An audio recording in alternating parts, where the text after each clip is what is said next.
100 days deep in the forest, a survival journey full of challenges and adventures, where humans blend into the wild nature, where every axe strike, every piece of wood, every stone becomes a testament to endurance and unlimited creativity. Starting from the very first days, when the forest was still a vast mystery, silent except for the sound of birds singing and leaves rustling in the wind, I set foot here with the determination to build a shelter for myself, surviving with my own hands, willpower, and knowledge of nature. In the first days, the most important task was to find a suitable location to set up a temporary tent. I walked along the edge of the stream, listening to the babbling water, checking the ground, the direction of the sun, the wind, and the protection from the ancient tree canopies. Finally, I chose a high piece of land, near a water source, with enough light and separated from dense bushes that could be habitats for wild animals. Setting up a temporary tent with interwoven branches covered with large leaves, I gradually formed a basic shelter, enough to protect from rain and sun overnight. The work of building the wooden house begins with gathering materials.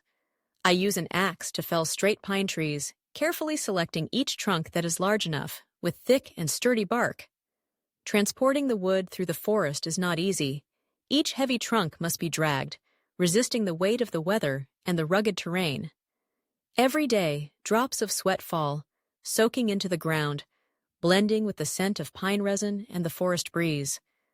I carefully measure and cut each piece of wood to precise dimensions, stack them up, use an axe and knife to carve holes, create joints, and secure them with wooden pegs or forest vines. After many weeks, the frame of the house began to appear among the trees.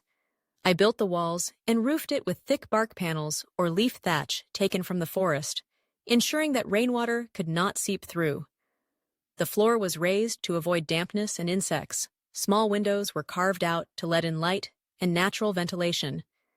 Inside, I arranged a sleeping area, a place for tools, a cooking area, and a small fire stove that was always burning when night fell. On rainy days, the sound of raindrops falling on the roof is like background music for the peace amidst the mountains and forests. On cold nights, I sit by the fire, listening to the chirping of insects outside the porch, feeling the safety inside the house built by my own hands. It is a feeling of pride and gratitude to have a sturdy shelter in the wild nature. Besides building shelter, surviving in the forest is also the art of searching for and preparing food. The stream near the house is always a source of fresh water and provides delicious fresh fish meals. I set up fishing rods made of bamboo, craft hooks from found metal or bone hooks, and use bait from insects caught around the stream.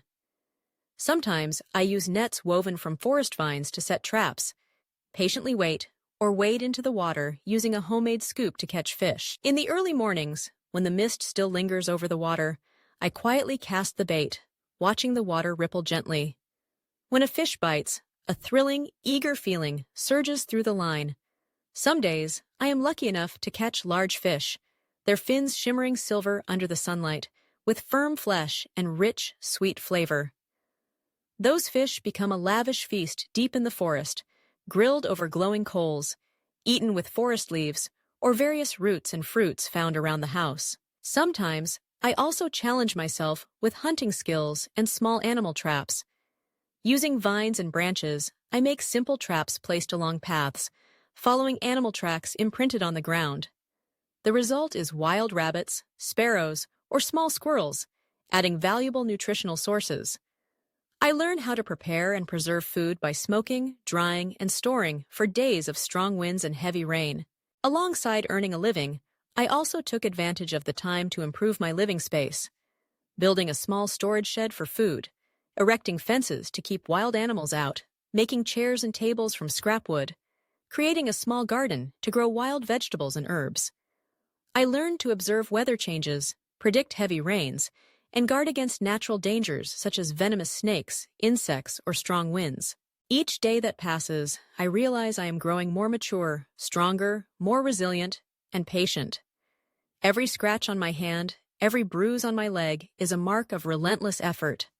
I feel the slow but profound rhythm of nature, understanding the value of every drop of water, every bite of food, every peaceful moment as night falls. 100 Days is not just a story about building a wooden house deep in the forest, but also a journey of self-discovery, conquering oneself, learning to harmonize with and respect nature. It is an unforgettable memory, a lesson in perseverance, creativity, and gratitude for what nature has given. When the house is sturdy and survival skills become proficient, I understand that amidst the vast green forest, humans can always create a fulfilling and happy life with just their hands, hearts, and minds that continuously learn and adapt. It is an experience that anyone who loves adventure and is passionate about exploration dreams of trying at least once, to know that amidst the vast nature, humans and the forest and mountains are not only in a survival relationship, but also a magical connection, an endless source of inspiration for the journey of growth and living fully every day.